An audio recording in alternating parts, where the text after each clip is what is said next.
2024 में फिलाडेल्फिया में शहर अबैंडन बिल्डिंग्स और रोड पर आग के अलावा कुछ नहीं रह गया है।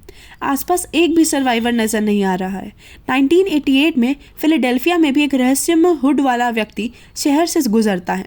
इस बीच एक पियानो वादक, एक कुक और एक बस चालक अपनी सामान्य रातें बिता रहे होते हैं जब अचानक उनके सभी ओरिफिस से खून बहना शुरू हो जाता है। एक ही समय में मर जाते हैं। बस दुर्घटनाग्रस्त हो जाती है और एक किताब गिर जाती है। खुलासा करते हुए ड्राइवर अमेरिकन पैट्रियट पढ़ रहा था। पुलिस अधिकारी थॉमस उसकी शुरुआत कर रहा है। जल्द ही शिफ्ट हो जाते हैं, लेकिन घर छोड़ने से पहले वे अपनी गर्भवती पति जीने के लिए जल्दी से नाश्ता बना देते हैं। अपने साथी मेडॉक्स से मिलने के बाद वे बस दुर्घटना को देखने जाते हैं, जहां थॉमस के बहनोई और हेड डिटेक्टिव हॉल्ट पहले से ही काम कर रहा है।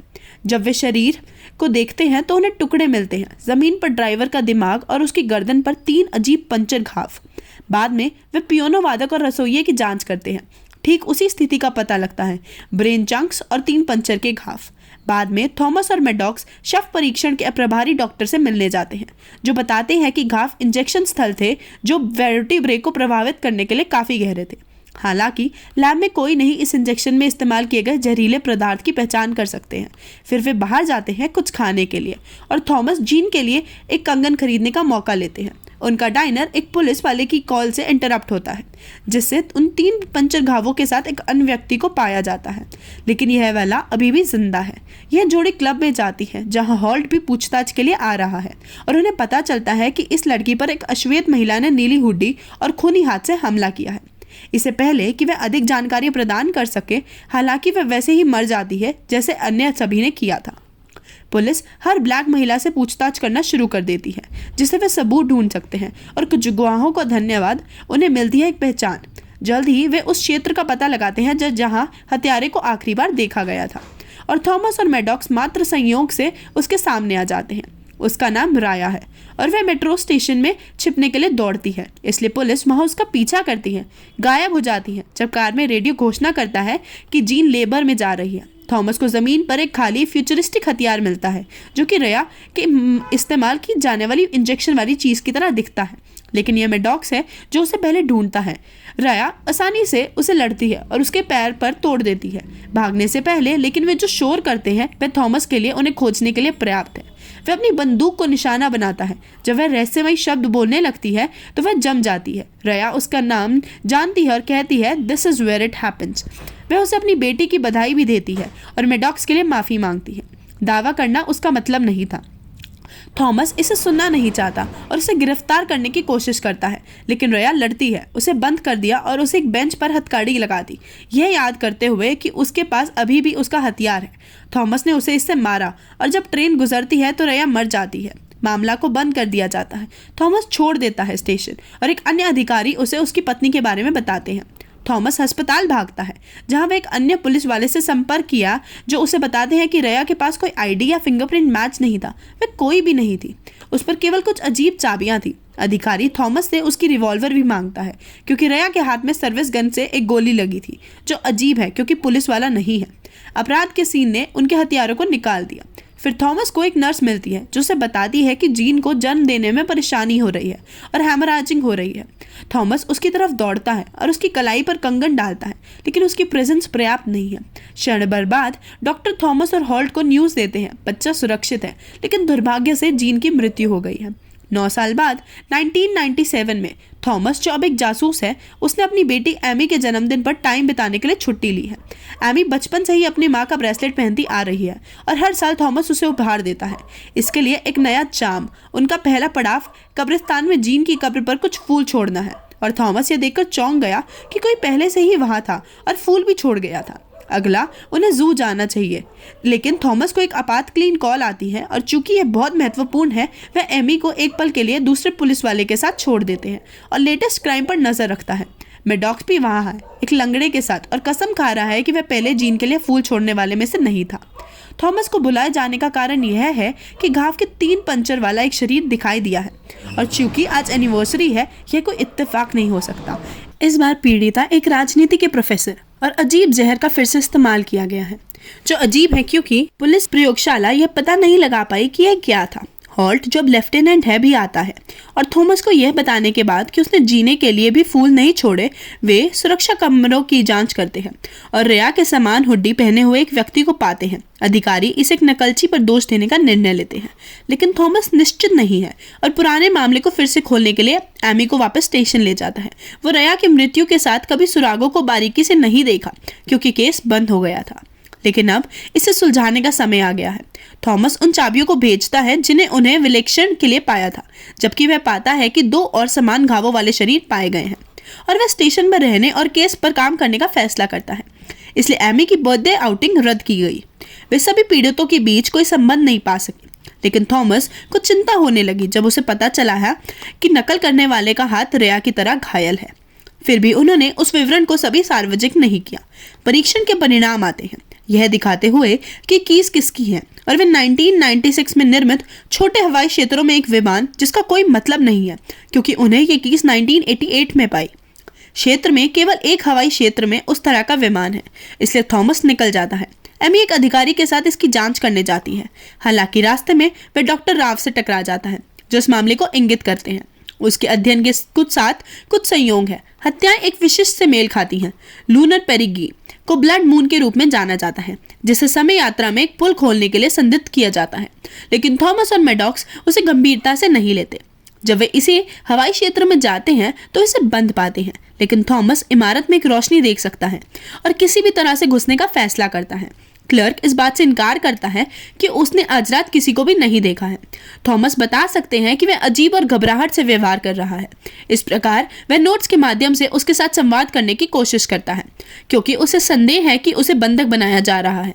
उसके अनुमान सही है, लेकिन इससे पहले कि वह इसके बारे में कुछ कर पाता, रिया उसके बगल में दिखाई देती है, जीवित और एक दिन की एज नहीं होना।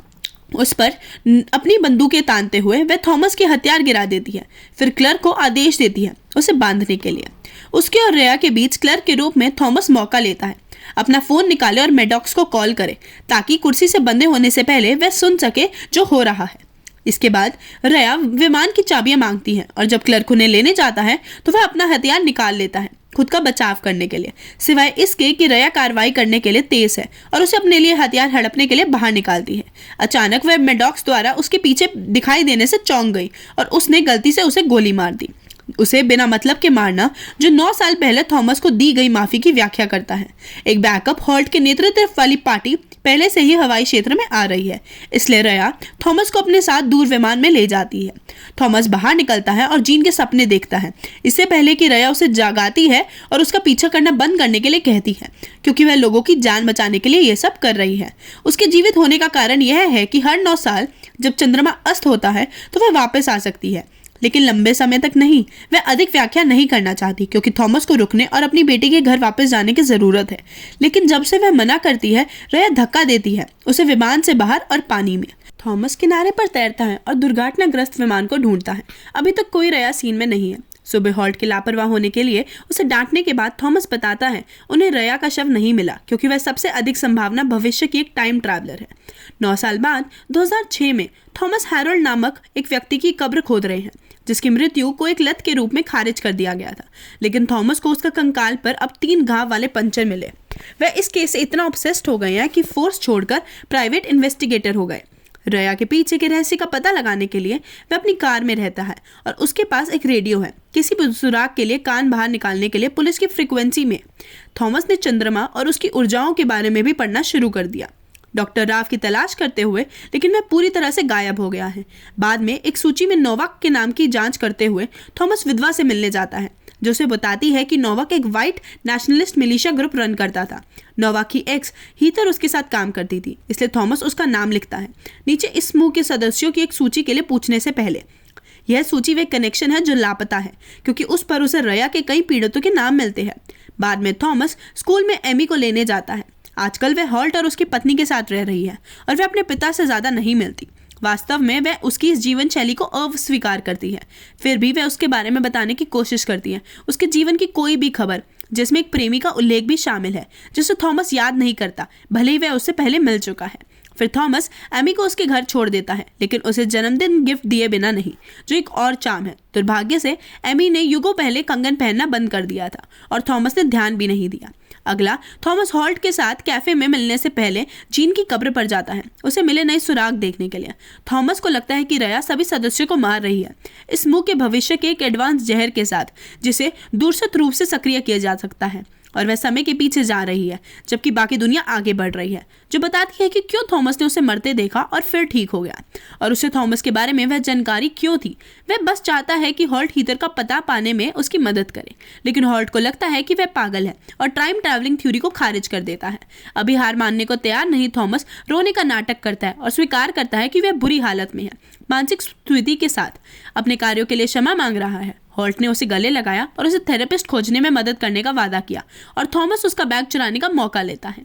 एक बार हॉल्ट के चले जाने के बाद थॉमस बनने का हॉल्ट दिखावा करता है और सिस्टम से हीथर की जानकारी मांगने के लिए स्टेशन को कॉल करता है। दुर्भाग्य से जिस समय थॉमस हीथर के घर पहुंचता है वह पहले ही मर चुकी होती है और उसका वही खून बह रहा होता है और 3 घाव वाला पंचर। अचानक रया घर से बाहर कूद जाती है और थॉमस उसे गोली मारने की कोशिश करता है। उसकी एक गोली से उसका हाथ जख्मी कर दिया क्योंकि यह पहले उसके मृत शरीर पर पाया गया था। रया भाग जाती है एक बाइक पर, इसलिए थॉमस एक ट्रक चुराता है और उसी समुद्र तट पर उसका पीछा करता है जहां उसने विमान से दुर्घटना किया था। एक सीवर पाइप में प्रवेश करके थॉमस उस जगह को ढूंढता है जहां रया अपनी टाइम मशीन को छुपाती है, लेकिन उससे पहले वह कुछ भी कर सकता वह इसे सक्रिय करती है और दूर हो जाती है। जब थॉमस सीवर को छोड़ देता है, हॉल्ट और उसके आदमी उसे गिरफ्तार करने की प्रतीक्षा कर रहे हैं, एक समय यात्री के बारे में उसकी पागल कहानी पर विश्वास ना करते हुए। दूर से राव इस पूरे दृश्य को देखता है। 9 साल बाद 2015 में राव ने आखिरकार काम करना बंद कर दिया, जहर पर जो बाद में रया द्वारा सुअरों पर परीक्षण करने के इस्तेमाल किया जाएगा। थॉमस सही थे, यह कंप्यूटर से सक्रिय जो बताता है कि क्यों सभी पीड़ित एक ही समय में मर जाते हैं। उसकी प्रयोगशाला सीवर पाइप के साथ एक ही किनारे के पास है और सुरक्षा कैमरे उसे दिखाते हैं कि आज थॉमस समुद्र तट पर डेरा डाल रहा है क्योंकि वह जानता है कि यह सालगिरह है और रया को आना चाहिए। जबकि इंतजार करते हुए थॉमस को एमी का फोन आता है, उसे बताते हुए कि भले ही वे आज मुश्किल से एक दूसरे को देखते हैं, वह चाहती है कि जब उसका बच्चा हो तो वह वहीं रहे। उसके पास मुश्किल से यह सोचने का समय है कि अब क्या करना है। अचानक उसका चेहरा ढका हुआ और वह गिर गया है। जब वह जागता है, थॉमस खुद को अंदर पाता है, सभी मरे हुए सुअरों के साथ राव की वैन में। राव खुद गाड़ी चला रहे हैं और समझा रहे हैं कि इसकी वजह है थॉमस की जान से पता चलता कि वह समझ गया था कि रया दुनिया की बचा रही है और वह कल्मिनेशन है अपने स्वयं के शोध के। वह थॉमस को कुछ दिनों के लिए बंद रखेगा ताकि रया अपना काम कर सके। तब राव ने उसे जाने देने का वादा किया। हालांकि थॉमस इस योजना को स्वीकार नहीं करता है और वह राव पर कूद पड़ता है, उसे वैन रोकने की कोशिश करे। इसके बजाय वाहन दुर्घटनाग्रस्त हो जाता है और थॉमस भाग जाता है। कुछ क्षण बाद समुद्र तट पर पहली बार समय यात्रा करने के बाद रया दिखाई देती है और थॉमस वहां उसकी प्रतीक्षा कर रहा है। वह उसे मारने का इरादा रखता है ताकि वह वापस यात्रा ना कर सके। इस तरह हत्याएं नहीं होंगी और वह इस जुनूनी व्यक्ति का खोल नहीं बनेगा। रया समझाती है कि वह ऐसा नहीं करेगा क्योंकि वह उसे पूरे जीवन में जानती है। वास्तव में थॉमस वह था जिसने उसे यह काम करने के लिए कहा। फिर रया अपनी कंगन उतारती है, यह प्रकट करते हुए कि वह थॉमस की पोती है। इस तथ्य से समझाया गया कि एमी ने एक अश्वेत व्यक्ति से शादी की। थॉमस अपनी बंदूक नीचे रखता है और रया को रुकने के लिए कहता है, अतीत में उसे मारने से, लेकिन वह नहीं कर सकती क्योंकि वह पहले से ही हो चुका है और समय यात्रा कर रही है, एक तरफा यात्रा है। फिर रया ने थॉमस को घर जाने और एमी के साथ समय बिताने के लिए कहा जब तक उसका मिशन खत्म नहीं हो जाता। यह तब सब शुरू हुआ जब रया 9 साल की थी और एक आदमी ने विस्फोटकों से भरी एक वैन में विस्फोट कर दिया, 11,000 लोगों को मार डाला। इसने घटनाओं की एक श्रृंखला शुरू की जो एक गृह युद्ध में समाप्त हुई, लाखों लोग को मार डाला और देश को बर्बाद कर दिया। इसलिए रया ने स्वेच्छा से वापस जाकर शूटिंग करने के लिए कहा, डॉक्टर के विशेष शहर के साथ मिलिशिया समूह के सभी सदस्यों को, जब भविष्य में ओल्ड राव रिएक्टिव होते हैं, पूरी टाइमलाइन को रीसेट कर रहा है। वर्तमान में थॉमस अस्पताल ठीक समय पर पहुंच जाता है और हॉल्ट यह देखकर खुश है कि आखिरकार उसने काम के बजाय परिवार को चुना है। थॉमस पहली बार न्यूबॉर्न रया को पकड़ता है और वह उसकी छोटी कलाई पर कंगन डालता है। ऐसी और वीडियोस के लिए हमारे चैनल को सब्सक्राइब करें, वीडियोस को लाइक करें और नोटिफिकेशंस को ऑन करें। वीडियो देखने के लिए शुक्रिया।